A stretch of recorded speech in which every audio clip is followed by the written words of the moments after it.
तो आज हम किसके बारे में समझेंगे? रिलेटिव इलेक्ट्रिकल परमिटिविटी के बारे में, और इसको डिनोट करते हैं एप्सिलॉन आर से। ठीक है, हम क्या करेंगे, पहले इसका कॉन्सेप्ट समझेंगे, इसके फॉर्मूलाज पढ़ेंगे, और उसके बाद इसके 8 क्वेश्चंस करेंगे। कितने क्वेश्चंस करेंगे? 8 क्वेश्चंस का हमारा टारगेट है, जिससे, और 8 क्वेश्चंस बहुत बेहतरीन क्वेश्चंस हैं। उसमें कुछ क्वेश्चंस आपके एनसीईआरटी के, सीबीएसई के सब क्वेश्चंस हैं। ठीक है, तो क्या होगा, ये आपके 8 क्वेश्चंस हैं, ये सारे आज हम कवर करने वाले हैं। तो पहले रिलेटिव इलेक्ट्रिकल परमिटिविटी पढ़ेंगे। ठीक है, तो रिलेटिव इलेक्ट्रिकल परमिटिविटी का सिंबल ये है एप्सिलॉन आर। अब आपने 10th क्लास में पढ़ा होगा, अगर आप ध्यान से देखो, आपने 10th क्लास में पढ़ा होगा कि यहाँ पे थोड़ा सा मैं आ जाता हूँ, हाँ ठीक है, आपने 10th क्लास में पढ़ा होगा, कितना आ रहा है,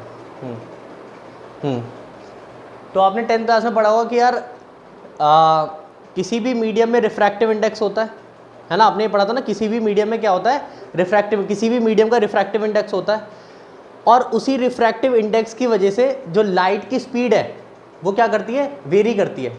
वाटर में कुछ और लाइट की स्पीड होती है, सॉलिड में कुछ और होती है, गैस में कुछ और होती है ना। ऐसे ही यहाँ पे क्या है, मीडियम में रिलेटिव इलेक्ट्रिकल परमिटिविटी भी होती है, और इस रिलेटिव इलेक्ट्रिकल परमिटिविटी की वजह से दो चार्जेस के जो बीच का फोर्स होता है, हमने पढ़ा है ना, ये चार्ज इसको फोर्स लगाता है, ये चार्ज इसको फोर्स लगाता है, तो दो चार्जेस के बीच का फोर्स जो होता है वो वेरी करता है। रिलेटिव इलेक्ट्रिकल परमिटिविटी की वजह से दो चार्जेस के जो बीच में फोर्स लग रहा है, ये इसको फोर्स लगा रहा है, ये इसको फोर्स लगा रहा है, वो डिपेंड करता है।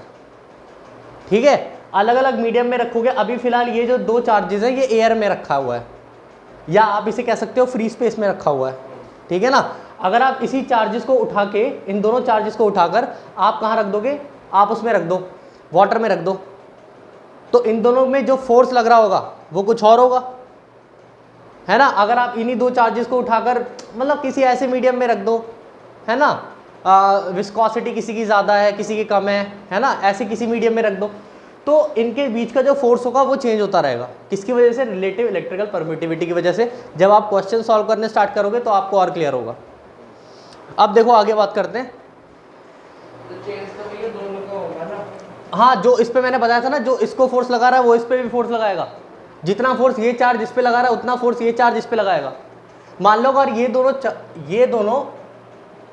चार्ज, मान लो सिंपल सी बात है, मान लो ये दोनों चार्ज आपस में एक दूसरे पे 1 न्यूटन का फोर्स लगा रहे हैं, जब ये एयर में रख रहे हैं, जब हम इन दोनों चार्जेस को किस में रख रहे हैं, एयर में रख रहे हैं। अब अगर इन्हीं दो चार्जेस को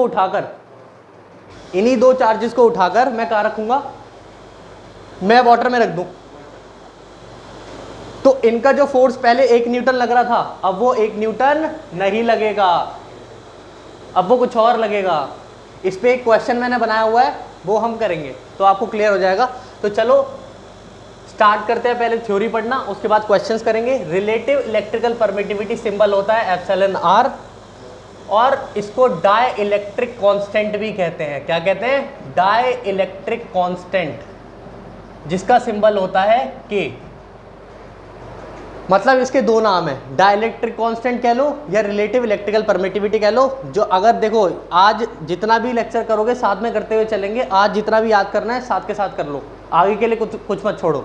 ठीक है, तो अगर कोई भी दो चार्जेस एयर या वैक्यूम में रखे हैं, अगर कोई भी दो चार्जेस, कॉपी निकालो और मेरे साथ साथ करो, अगर कोई भी दो चार्जेस एयर या वैक्यूम में रखे हैं तो तब हम बोलेंगे एप्सिलॉन नॉट।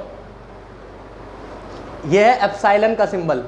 क्या बोलते हैं इसे? एप्सिलॉन। ठीक है, और अगर कोई भी दो चार्जेस और किसी मीडियम में रखे हैं, अनदर मीडियम बोल देते हैं, अगर कोई भी दो चार्जेस और किसी मीडियम में रखे हैं तो उनको बोलेंगे एप्सिलॉन, और फिर एम का साइन लगा देंगे। अगर कोई दो चार्जेस एयर या वैक्यूम में रखे हैं तो हम एप्सिलॉन नॉट का यूज करेंगे। अगर कोई भी दो चार्जेस और किसी मीडियम में रखे हुए हैं तो हम एप्सिलॉन और एम लगा देंगे। यहां तक बात आपको क्लियर हो गई। अब जो ये रिलेटिव इलेक्ट्रिकल परमिटिविटी होती है, ये कैसे निकलती है वो ध्यान से देखना। या तो मैं इसे एप्सिलॉन आर कह दूं या मैं इसे के कह दूं, तो ये दोनों जो बराबर होगा, ये किसके बराबर होगा? Epsilon m upon epsilon r। समझ में आया? यानी कि इलेक्ट्रिकल परमिटिविटी एप्साइलन नॉट, ठीक है, यानी कि द रेशियो ऑफ, जो डाइलेक्ट्रिक कांस्टेंट होता है वो क्या होता है, ध्यान देना, the ratio of electrical permittivity of the medium to the electrical permittivity in free space, या वैक्यूम, फ्री स्पेस कह दो या एयर या वैक्यूम कह दो। यानी कि एप्सिलॉन एम को अगर मैं डिवाइड करता हूँ एप्सिलॉन नॉट से तो मुझे क्या मिलेगा, रिलेटिव इलेक्ट्रिकल परमिटिविटी। ये एक बहुत इंपॉर्टेंट फॉर्मूला है, इसको डब्बे में पैक कर दो, फटाफट से लिखो, मेरे साथ दोहराते रहा करो, साथ के साथ चीज़ें याद करते रहा करो, याद हो जाएंगी, कोई दिक्कत नहीं है। Epsilon M upon epsilon naught को अगर डिवाइड करते हैं तो आपको रिलेटिव इलेक्ट्रिकल परमिटिविटी मिलती है, जिसे हम के भी कहते हैं, डाइलेक्ट्रिक कांस्टेंट, दोनों एक ही बात है। अब मान लो कि ये दो चार्जेस हैं, एक का चार्ज है Q1, दूसरे का चार्ज है Q2, दोनों के जो बीच का डिस्टेंस है वो है R, है ना। ये चार्ज है Q1, ये Q2, दोनों के बीच का डिस्टेंस R है। और ये जो चार्जेस रखे हुए हैं, मान लो ये रखे हुए हैं एयर और वैक्यूम में, ये दो चार्जेस रखे हुए हैं किसमें, एयर और वैक्यूम में। तो इन दोनों में कुछ फोर्स भी लग रहा होगा, ये इस पे फोर्स लगा रहा है, ये इस पे लगा रहा है, तो उस फोर्स को मान लेते हैं F0। तो जैसे कि आपको पता है, इसे मैं यहाँ लिख देता हूँ F0। तो जैसे कि आपको पता है कि F का फॉर्मूला क्या होता है, 1/4 पाई एप्सिलॉन नॉट। यहाँ पे ध्यान से देखना, अगर एयर और वैक्यूम में दो चार्जेस रखे होते हैं तो एयर और वैक्यूम में एप्सिलॉन नॉट चलता है, तो 1/4 pi epsilon naught Q1 Q2 upon, दोनों के बीच का डिस्टेंस R है तो R²। समझ में आया? अब मान लो ये दोनों चार्जेस थोड़ा सा नीचे कर लेते हैं,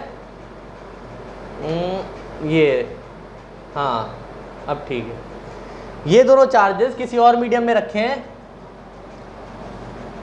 Q1 और Q2, इन दोनों चार्जेस को उठाकर मैंने किसी और मीडियम में रख दिया, इन दोनों के बीच का डिस्टेंस वही है R। कोई और मीडियम को अनदर मीडियम मान लिया, किसी और मीडियम को अनदर मीडियम मान लिया, तो क्या होगा, तो ये होगा कि जो पहले F0 लगा करता था, अब उसे हम FM मान के चलेंगे, फोर्स इन अनदर मीडियम। अब जो ये FM होगा 1/4 पाई, अब जैसे कि मैंने आपको बताया था, अगर फ्री स्पेस में आप एप्सिलॉन नॉट रखते हो तो अनदर मीडियम में आप एप्सिलॉन M का यूज करोगे, तो epsilon M Q1 Q2 upon R²। यहाँ तक कोई दिक्कत है? मेरे ख्याल से ये इजी सी बात है, समझ में आ गई होगी, कोई दिक्कत नहीं है। तो ये आपका बना फर्स्ट और ये आपका बना सेकंड इक्वेशन। अब हम क्या करने वाले हैं, हम फर्स्ट को सेकंड से, यहाँ पे लिख देते हैं, फर्स्ट को सेकंड से डिवाइड कर देंगे। तो जब हम फर्स्ट को सेकंड से डिवाइड कर रहे हैं तो F0 अपॉन FM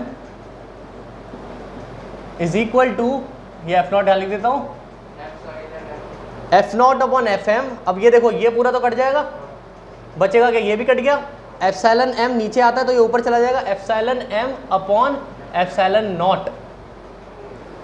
अब जैसे कि मैंने आपको बताया है, बहुत बढ़िया तरीके से समझेंगे, जैसे कि मैंने आपको बताया epsilon M upon epsilon not होता क्या है, K। तो आप K भी लिख सकते हो और आप ये भी लिख सकते हो, ये फिर से डब्बे में पैक कर लो। समझ में आई चीजें? यानी कि आप डाइलेक्ट्रिक कांस्टेंट का आपको एक और फॉर्मूला मिला, force in free space upon force in another medium. वो मीडियम कुछ भी हो सकता है, वो मीडियम वाटर भी हो सकता है।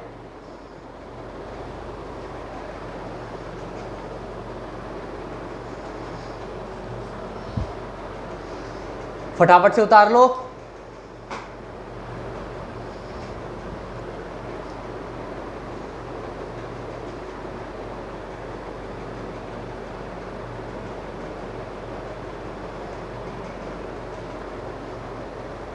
उतार लिया? उतार लो उतार लो, जल्दी उतार लो।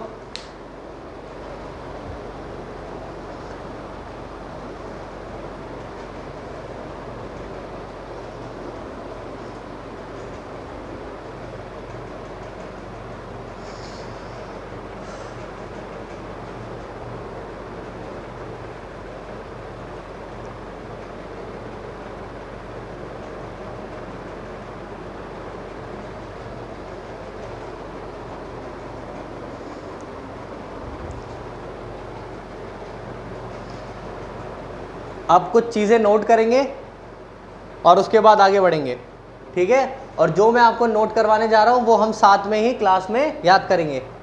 चलो अभी से मैं मिटाने जा रहा हूँ।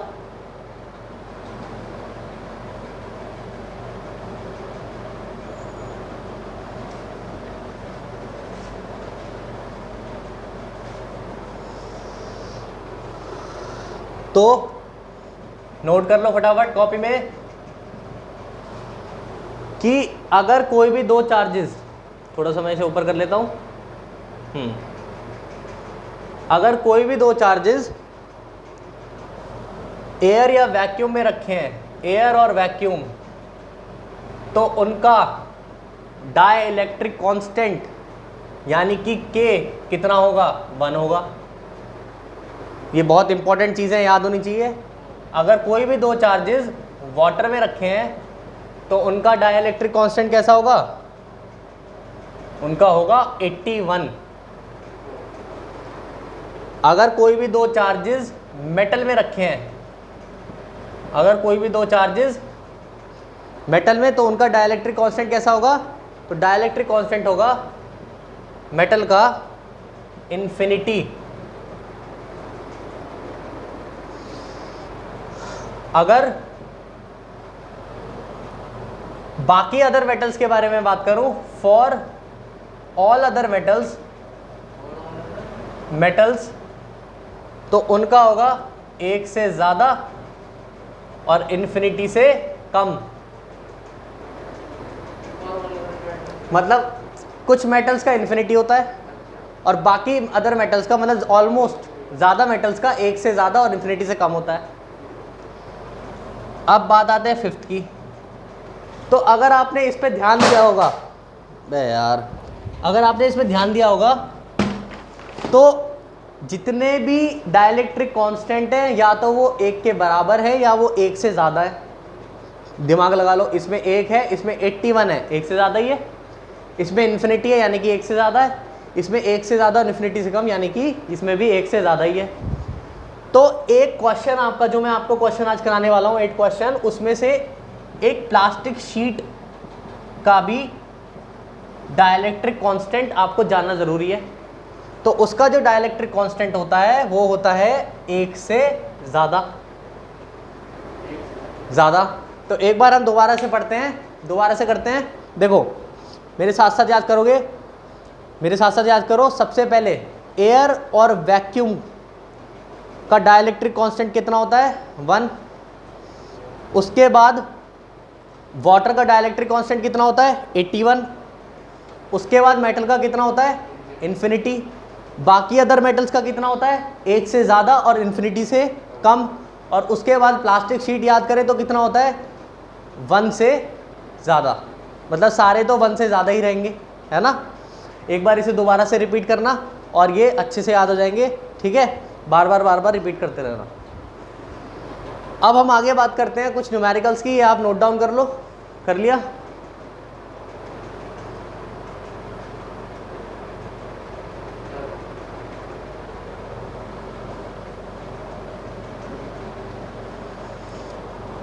सबसे पहला जो न्यूमेरिकल है वो क्वेश्चन लिखो।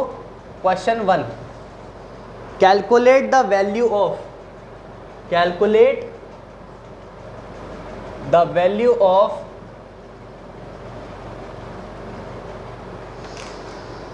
इलेक्ट्रिकल परमिटिविटी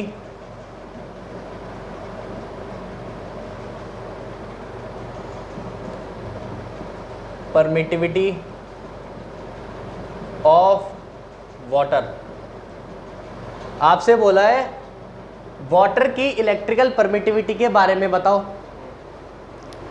तो ध्यान से देखना। अच्छा, और आंसर भी मैं आपको पहले ही बता देता हूँ। इसका आंसर है 7.16 इंटू 10⁻⁻10 कूलम स्क्वायर पर न्यूटन मीटर स्क्वायर। ये इलेक्ट्रिकल परमिटिविटी का यूनिट है। इसको ऐसे डब्बे में पैक कर दो जिससे कि आपको इलेक्ट्रिकल परमिटिविटी की यूनिट याद रहे। अब आगे बात करते हैं। तो ध्यान से देखना, क्वेश्चन क्या बोला है। उन्होंने बोला है इलेक्ट्रिकल परमिटिविटी ऑफ वाटर बताओ। अगर मैं इलेक्ट्रिकल परमिटिविटी ऑफ वाटर के बारे में ध्यान दूं तो यानी कि वो इलेक्ट्रिकल परमिटिविटी किसी और मीडियम की बात कर रहे हैं, है ना। वो तो वाटर की बात कर रहे हैं, यानी कि इलेक्ट्रिकल परमिटिविटी m ये निकालना है हमें, है ना। समझ में आ रही है बात। और जो एयर की इलेक्ट्रिकल परमिटिविटी होती है वो कितनी होती है, अभी पढ़ा है हमने, 1 होती है। जो एयर की इलेक्ट्रिकल परमिटिविटी होती है वो कितनी होती है, सॉरी वो तो डाइलेक्ट्रिक कांस्टेंट होता है ना। ये होता है डाइलेक्ट्रिक कांस्टेंट या रिलेटिव इलेक्ट्रिकल परमिटिविटी वो 1 होती है।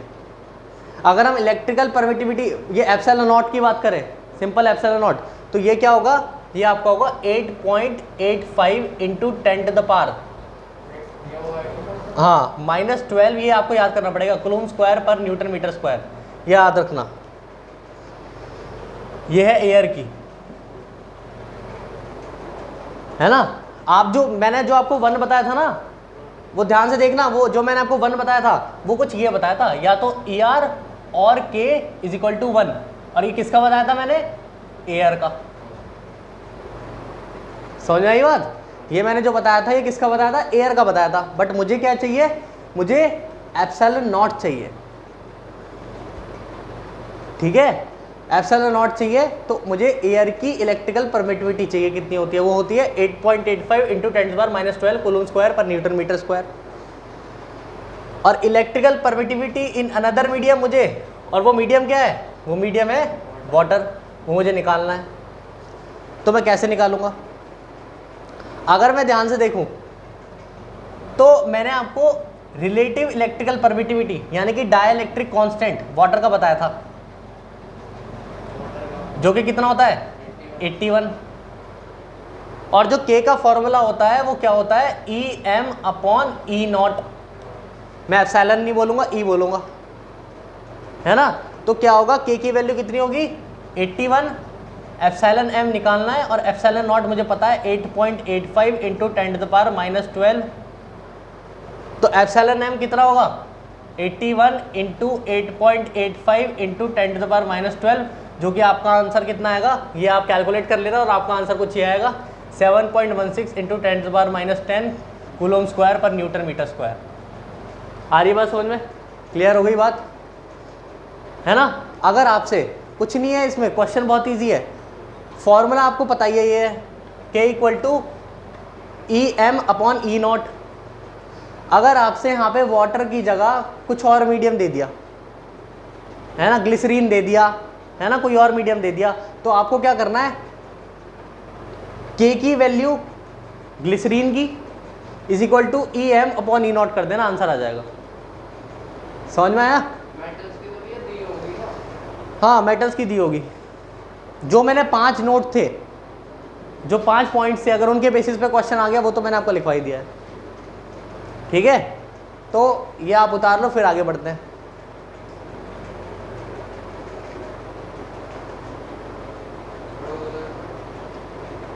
ध्यान से देखना, जिसकी इलेक्ट्रिकल परमिटिविटी पूछी होती है ना, जिस मीडियम की, उसका डाइलेक्ट्रिक कांस्टेंट पता होना चाहिए, ठीक है। अगर मान लो आपको इलेक्ट्रिकल परमिटिविटी पूछी होती मेटल की, तो उसका डाइलेक्ट्रिक कांस्टेंट पता होना चाहिए, जो कि होता है इन्फिनिटी। और बाकी अदर मेटल्स का कितना होता है, 1 से ज़्यादा या 81 से कम, सॉरी 1 से ज़्यादा या इन्फिनिटी से कम।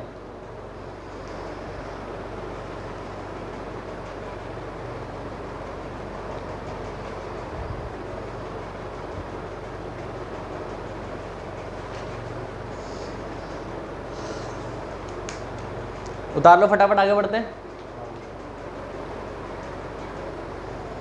ये सारे क्वेश्चन प्रैक्टिस करके देखोगे, ये क्वेश्चन मैं आपको टेस्ट में दूंगा, अच्छे से प्रैक्टिस करोगे इन सब क्वेश्चन की।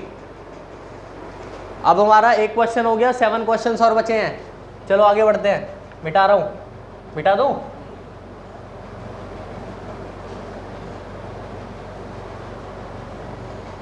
अब क्वेश्चन 2 मेरे साथ साथ लिखेंगे।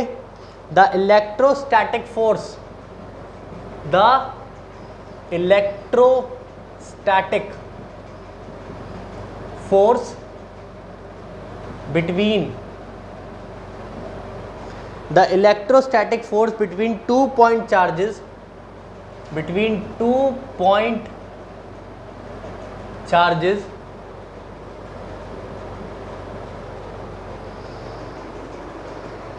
kept at a distance, kept at a distance are apart in air। Question ध्यान से समझेंगे। if the same charges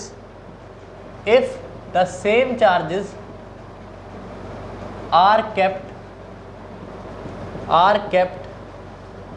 in water, if the same charges are kept in water at the same distance,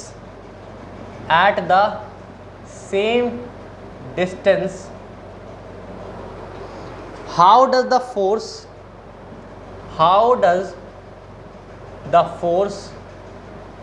between them change?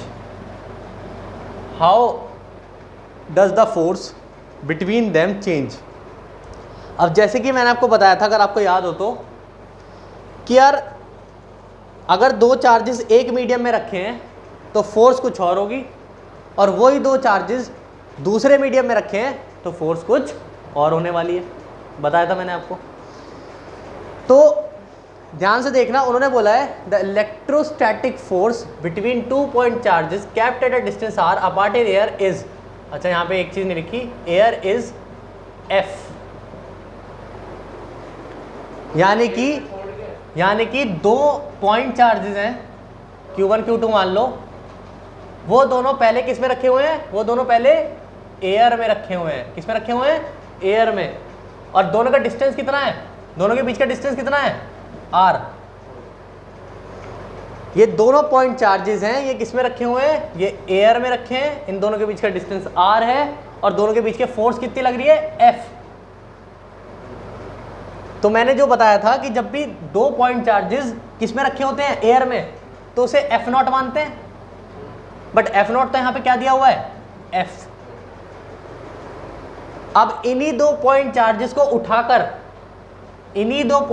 को उठाकर जब आप कहाँ रख दोगे, और डिस्टेंस सेम है, उन्होंने बोला है ना, if the same charges are kept in water, हाँ, इन्हीं 2 पॉइंट चार्जेस को उठाकर आप कहाँ रख दोगे? वाटर में रख दोगे। यानी कि पहले एयर था, अब हो गया वाटर। तो यानी कि force in another medium FM। तो आपको बताना ये FM पे कितना फर्क आया। तो ध्यान से देखना, एक क्वेश्चन हमने epsilon m upon epsilon naught equal to k का किया था। अब दूसरा क्वेश्चन हम करने वाले हैं F0 upon FM equal to k का। समझ में आया है ना? हम करने वाले F0 यानी कि force in air upon force in another medium. अब अनदर मीडियम ध्यान से देखना, जो अभी फिलहाल चार्जेस रखे हैं वो वाटर में रखे हैं, जो चार्जेस रखे हैं वो वाटर में रखे हैं, तो डाइलेक्ट्रिक कांस्टेंट भी किसका लेंगे? तो वाटर का कितना होता है? तो कर देंगे। और F0 की जगह क्या लेंगे? F दिया हुआ है, तो F upon FM equal to 81। समझ में आया? F upon FM equal to कितना होगा? 81। तो FM की वैल्यू कितनी आई? F upon 81। तो पहले जो चार्ज, ध्यान से देखो फोर्स में कितना डिफरेंस आ गया। पहले जो F हुआ करता था, जो फोर्स पहले F हुआ करता था, अब दूसरे वाटर में रखते ही फोर्स की वैल्यू 81 टाइम्स घट गई। सोचो पहले अगर चार्ज 810 था, पहले जो फोर्स था वो 810 था, अब जब वाटर में रखा तो फोर्स 810 को 81 से डिवाइड करो, 10 ही रह गया। सोचो फोर्स कितना घट गया। तो आपको यहाँ पे एक चीज़ और पता चलती है कि जब दो चार्जेस को कहाँ रखा जाता है, वाटर में, तो फोर्स घटता है। और कितना घटता है ये मैंने आपको बताई दी। ये एक बहुत बेहतरीन क्वेश्चन है, आ सकता है, ध्यान से देखना। उतार लो अब इसे।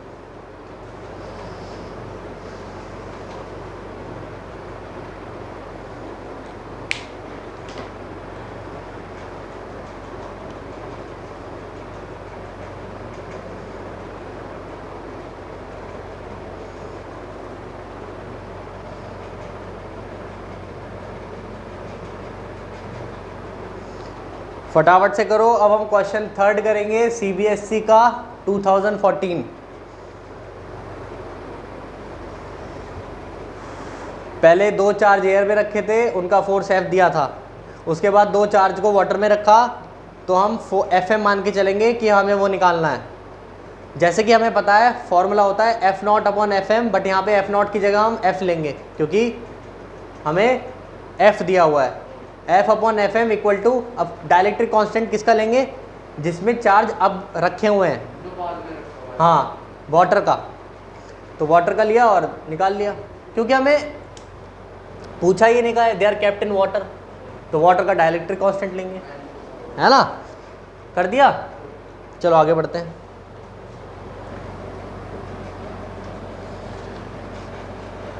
तो अब बात करते हैं क्वेश्चन 3 की। किसकी बात करते हैं, क्वेश्चन 3 की। सीबीएसई 2014 में आ चुका है। किस में आ चुका है, सीबीएसई 2014 में। मेरे साथ साथ क्वेश्चन लिखेंगे। Two equal balls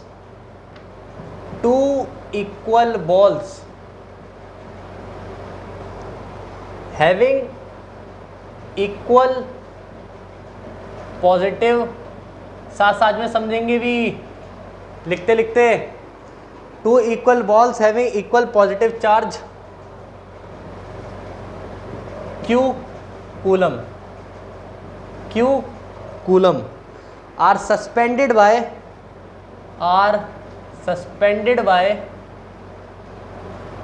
two insulating strings of equal length.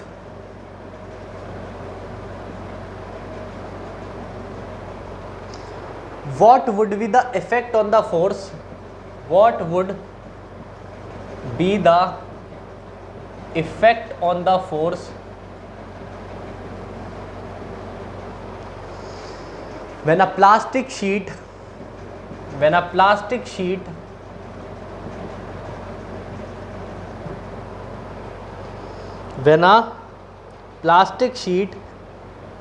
is inserted between the two? ध्यान से देखो, बहुत ध्यान से देखो। क्वेश्चन बहुत इजी है, बहुत ही ज़्यादा सरल है। कैसे करेंगे, आपको बोला है कि दो इक्वल बॉल है, इक्वल पॉजिटिव चार्ज है दोनों का Q, जो कि सस्पेंडेड है इंसुलेटिंग स्ट्रिंग से जिसकी लेंथ इक्वल है। तो मैं दो इंसुलेटिंग स्ट्रिंग मान लूँ, इन दोनों की लेंथ सेम है, दो इक्वल बॉल्स हैं जिनका चार्ज क्या है, Q। समझ में आया। इन दोनों के बीच का कुछ सर्टेन डिस्टेंस है और अभी ये एयर में रखे हुए हैं। अभी किस में रखे हैं, एयर, मतलब बीच में एयर है। तो मतलब मान के चलेंगे अगर बीच में एयर है तो फोर्स क्या लग रही होगी, बताओ फटाफट। फोर्स क्या लग रही होगी, अगर बीच में एयर है तो फोर्स, हम फोर्स का सिंबल क्या मानते हैं, एफ नॉट। समझ में आया, ठीक है। अब यहां से एयर हटाई गई और इनके बीच में प्लास्टिक शीट रख दिया गया। यहां से क्या हटाया गया, एयर हटाया गया, वैसे का वैसे ये क्यू एयर हटा के क्या रख दिया अब, तो अब फोर्स क्या लग रही होगी, एफ एम। बहुत ध्यान से समझेंगे, इजी है, CBSE 2014 में आ चुका है, फट से कर गया हो गया अगर दोबारा आ गया तो। F0 और यहाँ पे रखेंगे FM, ठीक है जी, ये रख दिया हमने। तो मैंने आपको ये बताया था कि उन्होंने बोला प्लास्टिक शीट रखने पे फोर्स में क्या चेंज आएगा। तो जैसे कि आपको पता है, ध्यान से देखना, जैसे कि आपको पता है कि फॉर्मूला क्या होता है, F0 upon FM equal to K, है ना। और प्लास्टिक शीट का जो डाइलेक्ट्रिक कांस्टेंट होता है वो क्या होता है, बताओ मुझे फटाफट बताओ। प्लास्टिक शीट का डाइलेक्ट्रिक कांस्टेंट पीछे कॉपी में, प्लास्टिक शीट का डाइलेक्ट्रिक कांस्टेंट क्या होगा बताओ, 1 से ज़्यादा, बढ़िया। तो यानी कि डाइलेक्ट्रिक कांस्टेंट होगा 1 से ज़्यादा। तो मैं क्या करने वाला हूँ, मैं K की जगह क्यों ना F0 अपॉन FM रख दूँ, कोई दिक्कत थोड़ी ना है। मैंने क्या किया, मैंने K की जगह क्या रख दिया, क्या रखा मैंने K की जगह, भाई प्लास्टिक शीट का डाइलेक्ट्रिक कांस्टेंट 1 से ज़्यादा होता है, तो मैंने K की जगह क्या रख दिया, F0 अपॉन FM। तो मैं FM को इधर ले जाऊंगा, तो ये देखो हमारे पास कंडीशन क्या बन के आई, हमारे पास कंडीशन ये बन के आई कि जो फोर्स होगा, फोर्स की तरफ कैसा साइन आ रहा है, लेस देन का, यानी कि जब मैं प्लास्टिक शीट रखूंगा तो फोर्स क्या हो जाएगा, कम हो जाएगा। जब दोनों के बीच में एयर था तो फोर्स ज़्यादा था, पर जैसे ही मैंने प्लास्टिक शीट रखी तो फोर्स क्या हो गया, कम। कितनी बढ़िया बात आ गई। या आप इसे ऐसे भी लिख सकते हो, FM is less than F0, बात तो कैसी सेम ही है। हाँ, यहाँ से आपको एक चीज़ और क्लियर हो गई, आया समझ में कि नहीं आया, आ गया, उतार लो फटाफट। ये क्वेश्चन आपके को टेस्ट में देने वाला हूँ मैं, CBSE 2014 का बहुत बेहतरीन क्वेश्चन है ये। और यहाँ पे लिख देना for plastic sheet, for plastic sheet.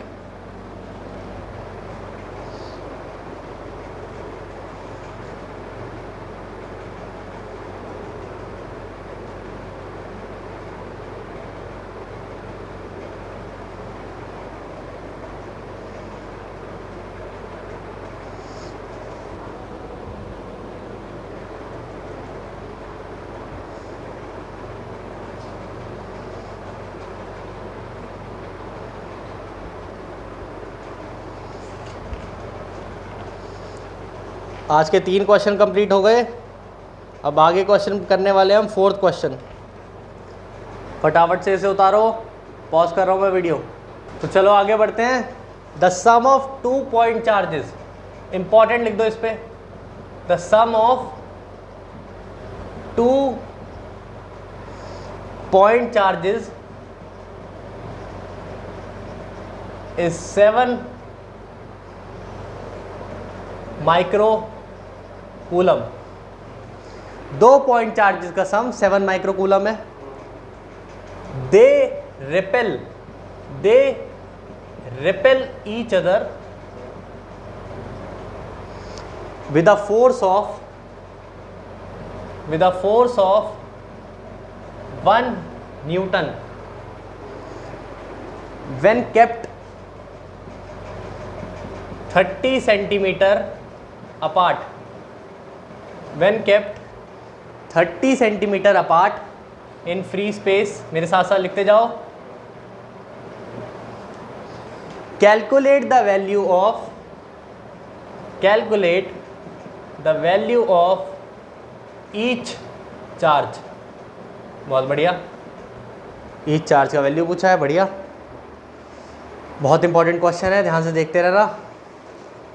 इसका आंसर मैं आपको दे देता हूँ, 2 × 10⁻⁻6। एक की वैल्यू तो ये आ रही है और दूसरे की वैल्यू जो आ रही है वो आ रही है 5 × 10⁻⁻6। बहुत ध्यान से समझना बच्चों, बहुत ध्यान से, ठीक है। अब देखो क्या है, उन्होंने बोला है 2 पॉइंट चार्जेस का सम 7 माइक्रोकूलम है। They repel each other with a force of 1 Newton when kept 30 centimetre apart. यानी कि एक को मैं मान लूँ पॉइंट चार्ज को Q1, दूसरे को मान लूँ Q2, और दोनों के बीच का जो डिस्टेंस है वो कितना है, 30 सेंटीमीटर। तो मैं इस 30 सेंटीमीटर को चेंज करूँगा कि नहीं करूँगा, क्या लिखूँगा भाई, 0.3 3 मीटर हो गया ना, 30 को डिवाइड कर दिया 100 से, ठीक है, बात बन गई। और जो दोनों के बीच में फोर्स लग रहा है वो कितना लग रहा है, कितना लग रहा है फटाफट बताओ। भाई बेवकूफ, ये दोनों पॉइंट चार्जेस का सम है, ये मैग्नीट्यूड दिया हुआ है पॉइंट चार्जेस का, समझ में आई बात। फोर्स कितना लग रहा है 1 न्यूटन, ठीक है, तो फोर्स कितना लग रहा है 1 न्यूटन। यार न्यूटन है यार, न्यूटन फोर्स होता है। देखो अब उन्होंने बोला, क्या बोला है, the sum of 2 point charges. तो पहले फॉर्मूला लिख लेते हैं, F is equal to 1/4 pi epsilon naught Q1 Q2 upon R square. बच्चा मुझे बता सकता है मैंने एप्सिलॉन नॉट क्यों लिखा, क्योंकि ये 2 पॉइंट चार्जेस कहाँ रखे हुए हैं, हाँ फ्री स्पेस। तो 1/4 पाई एप्सिलॉन, और F की जगह मैं क्या लिखने जा रहा हूँ यहाँ पे, फोर्स मुझे कितना दिया हुआ है 1, तो F की जगह 1 is equal to 1/4 pi epsilon naught की जगह क्या लिखूंगा 9 इंटू 10 टू द पावर 9, याद है ना 1/4 पाई एप्सिलॉन नॉट की वैल्यू क्या होती है 9 into 10 to the power 9। Q1 Q2 क्या लिख सकते हैं, क्या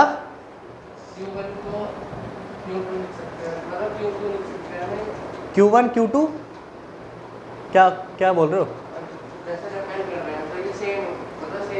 यार, सेम ऐसे थोड़ी ना है, सेम क्यों होंगे। तो रिपेल तो सिर्फ पॉजिटिव या नेगेटिव की वजह से करता है, मैग्नीट्यूड थोड़ी ना जरूरी है सेम हो। भाई दोनों पॉइंट चार्जेस हैं मान लिया, मतलब दोनों पॉजिटिव हैं, पर दोनों पॉजिटिव चार्ज का मतलब ये नहीं है कि इनका मैग्नीट्यूड सेम होगा तभी रिपेल करेंगे। रिपेल तो साइन पे करते हैं कि पॉजिटिव है तो रिपेल कर जाएंगे, नेगेटिव है रिपेल कर जाएंगे, उनका मैग्नीट्यूड क्या है उससे डिपेंड नहीं करता, ठीक है। तो Q1 Q2 अपन R की वैल्यू कितनी है 0.3 का होल स्क्वायर। ध्यान से देखते रहना मैं कैलकुलेट कैसे करने वाला हूँ। जब मैं 0.3 का होल स्क्वायर खोलूंगा तो बनेगा 0.09, क्या बनेगा 0.09। अब इस 0.09 को यहाँ ले जाऊंगा तो ये कुछ ऐसे बनेगा। बात सबको समझ में आ गई। अब उसके बाद मैं क्या करूंगा, जब मैं 9 को 0.09 से काटूंगा तो यहाँ पे आएगा 0.01, वो आप काट के देख सकते हो। किसी को नहीं आता है ऐसे काटना तो 9 को नीचे ले जाना, डिवाइड करके आंसर वही आएगा। समझ में आया।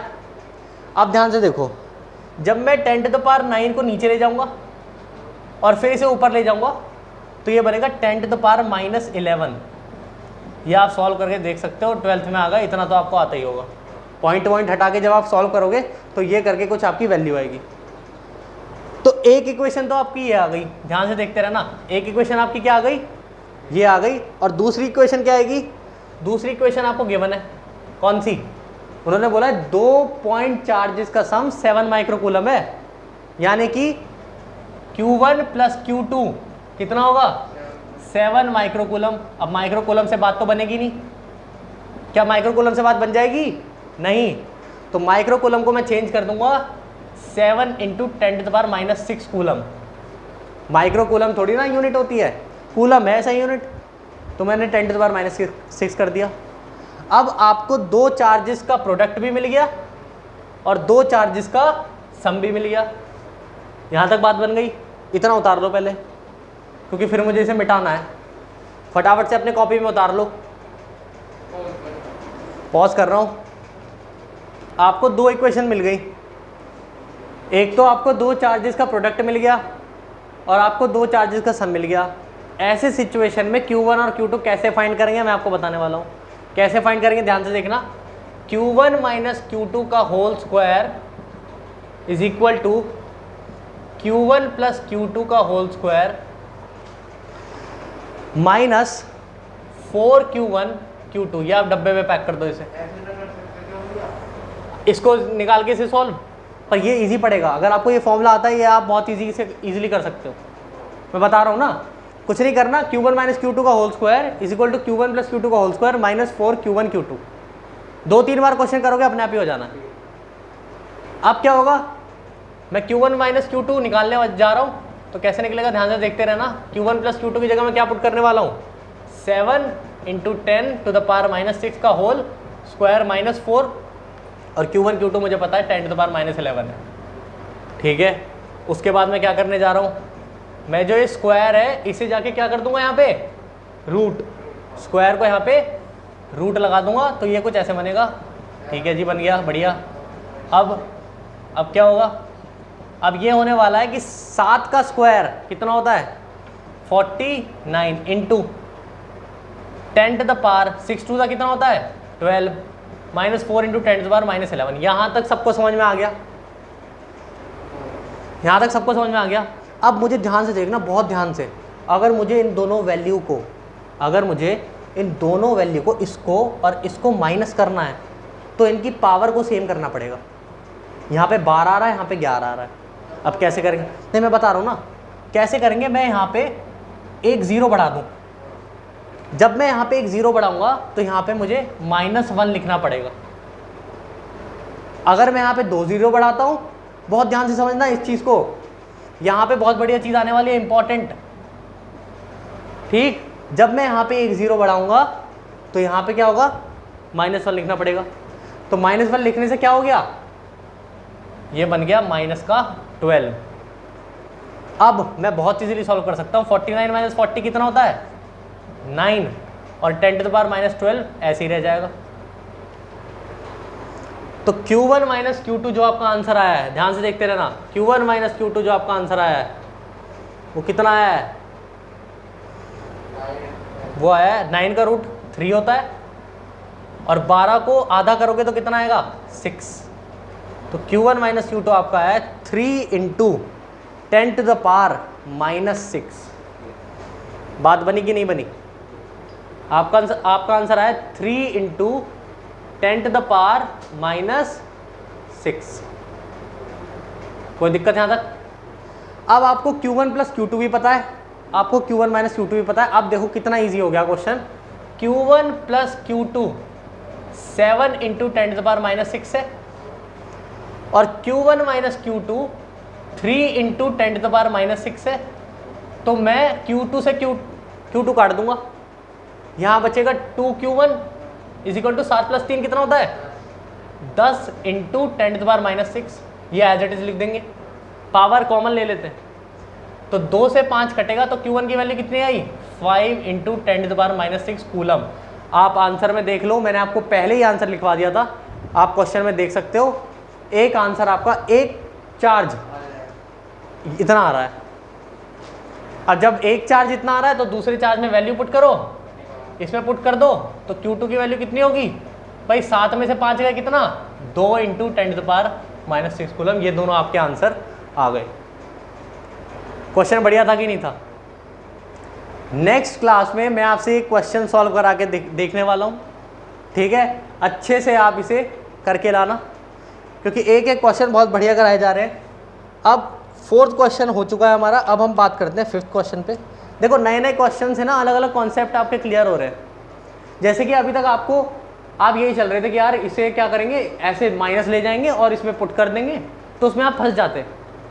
आपको ये फॉर्मूला नया याद करना पड़ेगा कि जब भी प्रोडक्ट और सम आता है तो ये फॉर्मूला अप्लाई कर लेंगे। कौन सा, एक बार दोबारा से रिपीट करते हैं। Q1 - Q2 का whole square is equal to Q1 + Q2 का होल स्क्वायर -4 Q1 Q2। बस कुछ नहीं करना, वैल्यू पुट करके हो गया सॉल्व।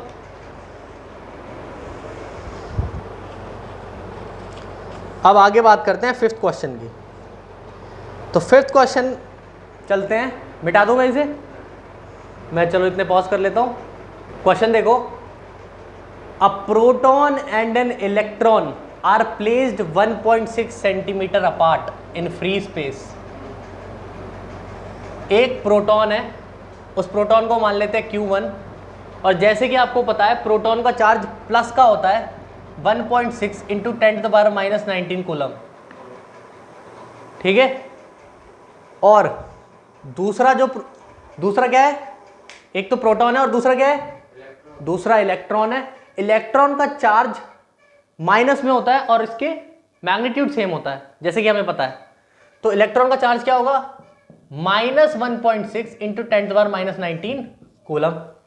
बस फर्क कितना होता है इलेक्ट्रॉन प्रोटॉन में, ये प्लस का होता है और ये माइनस का होता है। दोनों कितने सेंटीमीटर अपार्ट है? 1.6। तो पहले 1.6 सेंटीमीटर को हम कर देते हैं मीटर में, तो 10⁻⁻² मीटर। ये चीज क्लियर हो गई। अब दोनों कहां पे कौन से मीडियम में रखे हैं? फ्री स्पेस में, तो कोई दिक्कत नहीं है, एप्सिलॉन नॉट यूज होगा, है ना। तो आपसे पूछा इलेक्ट्रोस्टैटिक फोर्स निकालो, क्या दिक्कत है? F = 1/4 pi epsilon naught Q1 Q2 upon r² कर देना। 1/4 पाई एप्सिलॉन नॉट, अब तो सबको वैल्यू रट गई होगी, 9 × 10⁹ इंटू, मैंने आपको बताया Q1 Q2 ना, ये हमेशा मॉड्यूलस में होते हैं फोर्स के, मतलब डायरेक्टली ऐसे होता है, अगर आप ध्यान से देखो तो ऐसा होता है ये, ठीक है। यानी कि force is directly proportional to modulus of Q1 Q2। कहने का मतलब मेरा ये है कि इन दोनों का मल्टीप्लिकेशन हमेशा पॉजिटिव देगा। तो आप इसका माइनस भूल जाओ, बताया था ना मैंने जब समझाया था, तो सिंपल माइनस भूल जाते हैं, तो ये ऐसे बनेगा और एक और बार ऐसे, और फिर इसे अपॉन में करके, आर की वैल्यू कितनी है? 1.6 इंटू 10⁻⁻² का होल स्क्वायर। तो ये आप सॉल्व कर लेना, कट कटा के आपका आंसर जो आने वाला है वो मैं आपको आंसर दे रहा हूं, 9 इंटू, यहां पे लिख रहा हूं 9 × 10⁻⁻25 न्यूटन आएगा। ये तो आप खुद सॉल्व कर सकते हो, बहुत आसान है, इतनी मेहनत तो खुद भी करोगे। 9 × 10⁻⁻25 न्यूटन। आपसे पूछा है इसका नेचर कैसे होगा, फोर्स का नेचर कैसे होगा, दिमाग लगाओ यार, ये पॉजिटिव चार्ज है नेगेटिव चार्ज है, नेचर कैसा होगा? अट्रैक्टिव। तो आप ऐसे लिखने वाले हो 9 × 10⁻⁻25 और ब्रैकेट में लिखोगे अट्रैक्टिव फोर्स होगी जो लगेगी। समझ में आया? क्वेश्चन कॉन्सेप्ट क्लियर हुआ? इस क्वेश्चन का देखो, मेरे पास आपको कराने का मतलब क्यों था, मुझे आपको याद दिलाना था एक बार, है तो इजी, पता है, आपको याद दिलाना था कि यार प्रोटॉन का चार्ज इतना होता है और इलेक्ट्रॉन का चार्ज सेम होता है, बट किसका फर्क होता है? साइन का। बट क्वेश्चन करने में साइन का कोई वो नहीं है। तो फर्स्ट क्वेश्चन हमारा हो चुका है, अब हम बात करेंगे 6th क्वेश्चन की।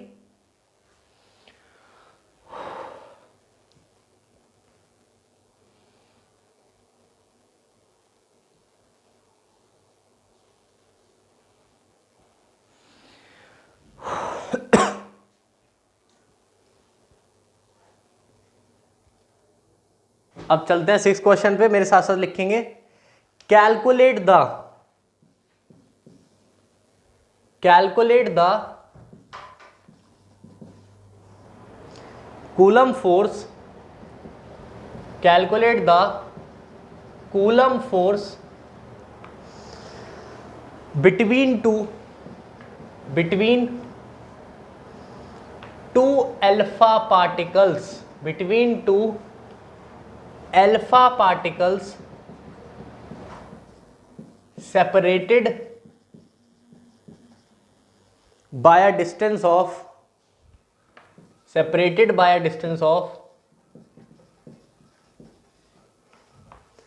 3.2 into 10⁻⁻15 मीटर। 3.2 into 10⁻⁻15 metre. बहुत ध्यान से देखना है क्वेश्चन, यहां पे मुझे मोटिव है मेरा इस क्वेश्चन को देने का कि आपको अल्फा पार्टिकल की वैल्यू पता चल जाए, ये मोटिव है मेरा। तो आप ध्यान से देखो, दो अल्फा पार्टिकल है, मतलब एक अल्फा पार्टिकल यहां लटका हुआ है और दूसरा अल्फा पार्टिकल यहां है। दोनों के जो बीच का डिस्टेंस है वो कितना है? 3.2 into 10⁻⁻15 मीटर। ठीक है, ये भी सही है, मीटर में तो करने की जरूरत नहीं है। अब बात आती है कि अल्फा पार्टिकल का मैग्नीट्यूड कितना होता है। अल्फा पार्टिकल का मैग्नीट्यूड प्रोटॉन के मैग्नीट्यूड के जस्ट डबल होता है। अभी पिछले करा तो है, प्रोटॉन का कितना होता है? 1.6 into 10⁻⁻19। तो अल्फा पार्टिकल का मैग्नीट्यूड जस्ट डबल होगा, ये होगा 3.2 into 10⁻⁻19। और मैंने प्रोटॉन के ही जस्ट डबल क्यों बोला? क्योंकि प्रोटॉन भी पॉजिटिव होता है और अल्फा पार्टिकल भी पॉजिटिव होता है। ऐसे यहां पे भी 3.2 इंटू 10⁻⁻19। तो यहाँ पे मैं एक और क्वेश्चन बना सकता हूँ नेचर। नेचर। तो क्या बोलोगे? वो होती है अट्रैक्ट और दूसरा opposite। रिपल्सिव। ठीक है, समझ में आया? तो अब देखो, अब क्वेश्चन कुछ नहीं हलवा है। अब क्वेश्चन सारा खेल किसका था कि आपको यह पता होना चाहिए था कि यार इसका मैग्नीट्यूड कितना है। अब तो हलवा क्वेश्चन। इलेक्ट्रोस्टैटिक फोर्स पूछी है, क्या होगा? 1/4πε0 Q1 Q2 अपॉन R²। हलवा क्वेश्चन। क्या करना है? फ्री स्पेस में है। फ्री स्पेस में 9 × 10⁻9। अगर कभी भी एग्जैक्ट नहीं पता हो ना तो फ्री स्पेस मानते हैं। Q1 कितना है? 3.2 इंटू 10⁻19। 3.2 इंटू 10⁻19 और डिस्टेंस कितना है? 3.2 इंटू 10⁻15 का होल स्क्वायर। ये सब कैलकुलेशन आप खुद कर लेना, मैं आपको आंसर बता रहा हूं। आंसर है आपका 90 न्यूटन। आप इसकी कैलकुलेशन कर लेना, आपका जो आंसर आएगा वो आएगा 90 न्यूटन। ठीक है, 6th क्वेश्चन भी हो गया हमारा, बहुत बढ़िया। अब हम आगे बात करते हैं 7th क्वेश्चन की। 7th क्वेश्चन एक नया कॉन्सेप्ट आपको सिखाएगा, ध्यान से देखते रहना।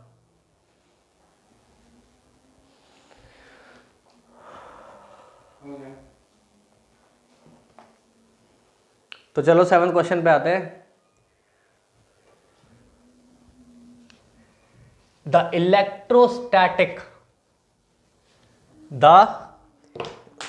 इलेक्ट्रोस्टैटिक फोर्स, लिखते जाओ, between the charges of the electrostatic force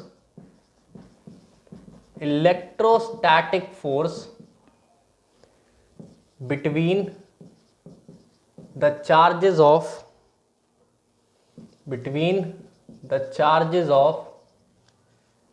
200 microcoulomb and 500 microcoulomb placed in free space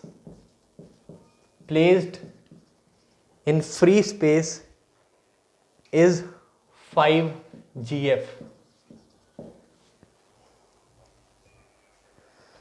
Find the distance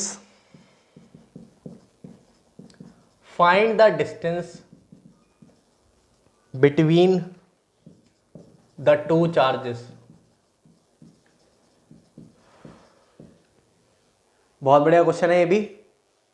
इससे आपका एक कॉन्सेप्ट और क्लियर होगा। ध्यान से देखो आपको दो चार्जेस दिए हुए हैं, एक तो 200 माइक्रोकूलम का, तो इसको मान लो Q1 की वैल्यू 200 माइक्रोकूलम दिया हुआ है, तो यानी कि 200 इंटू 10⁻⁻ क्या? -6।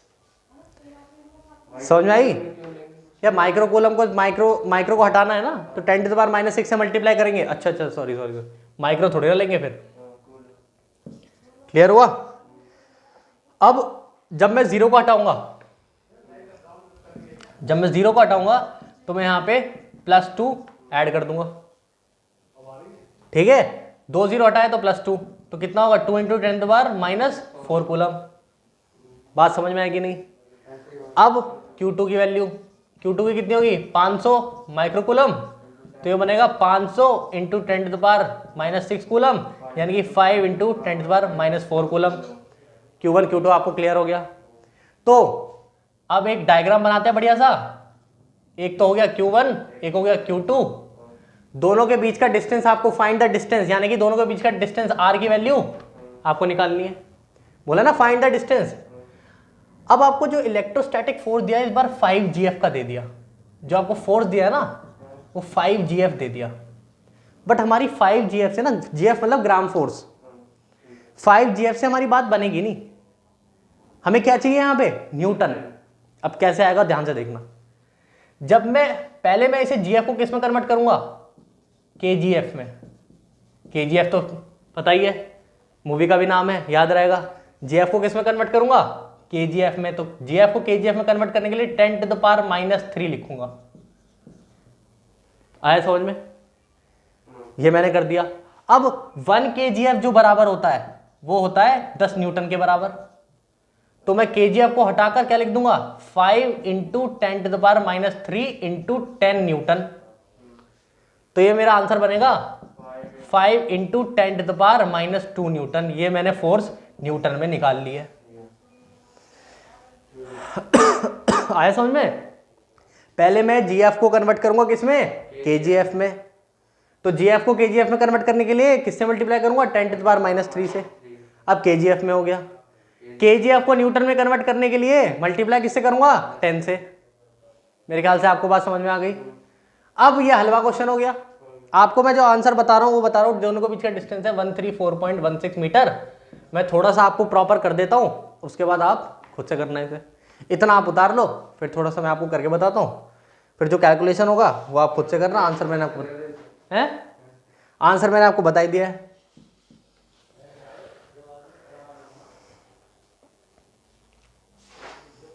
थोड़ा सा कैलकुलेशन और उतार लो, उसके बाद आगे बढ़ते हैं। मिटा दो।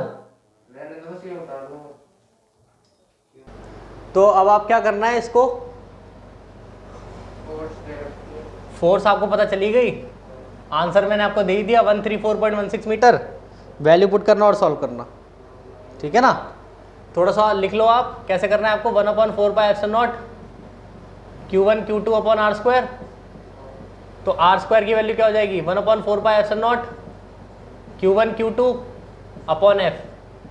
1/4πε0 आप सबको पता है 9 इंटू 10⁹। Q1 की वैल्यू कितनी थी 2 इंटू 10⁻⁴ और 5 इंटू 10⁻⁴। और f की वैल्यू बताना जरा। f की वैल्यू 5 इंटू 10⁻²। अब आप क्या करोगे, जब ये स्क्वायर है यहाँ पे आके रूट लग जाएगा, ठीक है। और फिर अंदर इसे सॉल्व करोगे तो आपका जो आंसर आएगा वो आएगा 13। पहले ऐसे सॉल्व कर लेना, r² बाद में लगा देना। क्या आता आंसर? आपका आंसर क्या आएगा 134.16 न्यूटन। ये आपका आंसर आएगा। मौका मिलेगा तो हम बता देंगे। अच्छा, एक चीज और बतानी है मुझे।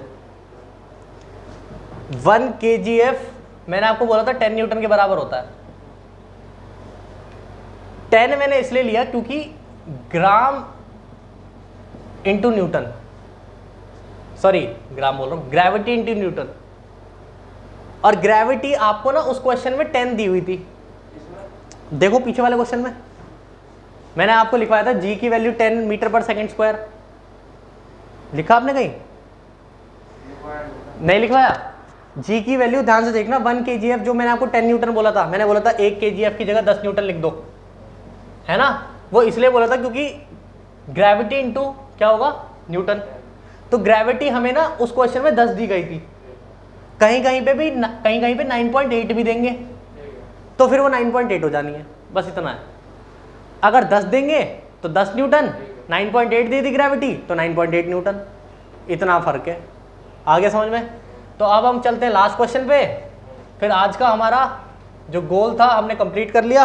आप इसको बार बार क्वेश्चन करके देखोगे, आपके इलेक्ट्रिकल परमिटिविटी के क्वेश्चन ऐसे ही आने, ठीक है। तो 8 क्वेश्चन देखते हैं। लास्ट क्वेश्चन है, हाँ लास्ट क्वेश्चन है question 8। 2 equal charges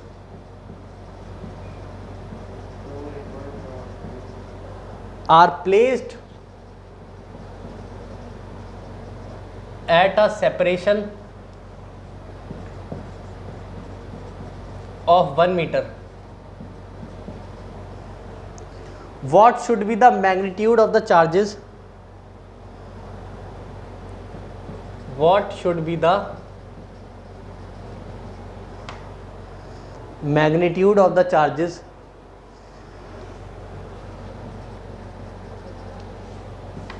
magnitude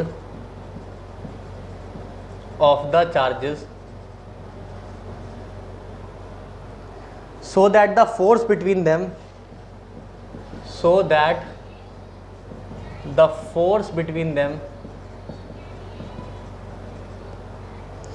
equals the weight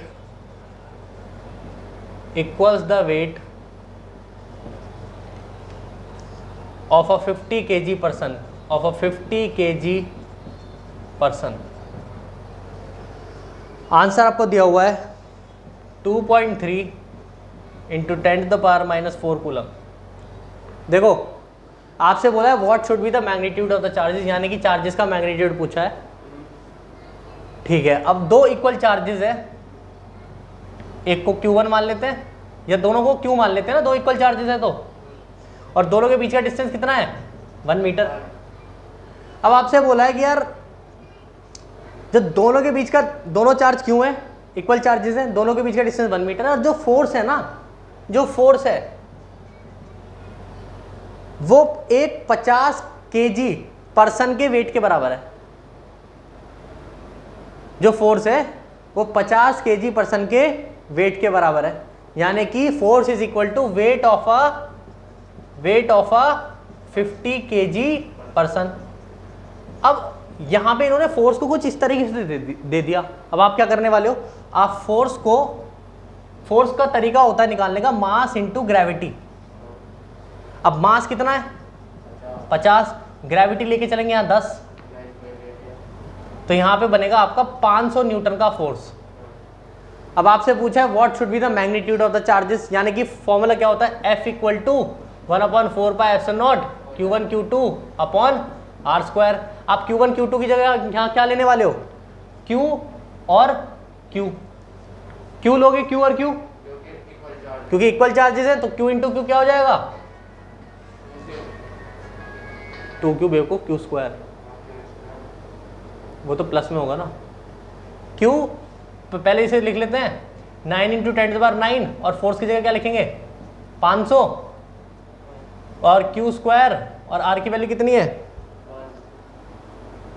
1, तो Q² कितना हो जाना है 500 अपॉन 9 इंटू 10⁹, और जब ये स्क्वायर इधर जाके क्या बनेगा रूट, तो आप इसको सॉल्व करोगे तो आपका आंसर क्या आने वाला है 2.3 इंटू 10⁻⁴ कूलम। आया कि नहीं आया, आ गया। तो ये अच्छे से जितने भी आज मैंने इलेक्ट्रिकल परमिटिविटी के बारे में कराया है ये आप अच्छे से करोगे, ठीक है, अच्छे से सॉल्व करो इसे, सारे क्वेश्चन बढ़िया से करो, और फिर आगे हम बात करेंगे अगले लेक्चर पे, पर पहले इसे अच्छे से सारे प्रैक्टिस करते रहो, ठीक है। बाय।